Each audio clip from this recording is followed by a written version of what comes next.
Halo, di depan saya ada Logitech PRO X SUPERLIGHT 2C. Di video ini saya akan menunjukkan cara mengganti profil pengguna.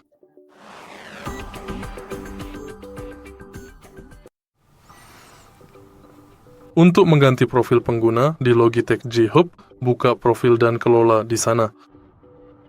Tambahkan game dan aplikasi, telusuri pilih game atau aplikasi, lalu ketuk tambah.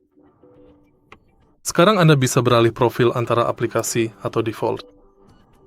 Jika Anda ingin menonaktifkan profil, ketuk tombol 3 titik lalu pilih nonaktifkan. Jika Anda ingin menghapusnya, pilih hapus. Anda juga dapat memilih aktifkan pergantian profil dan memilih profil default.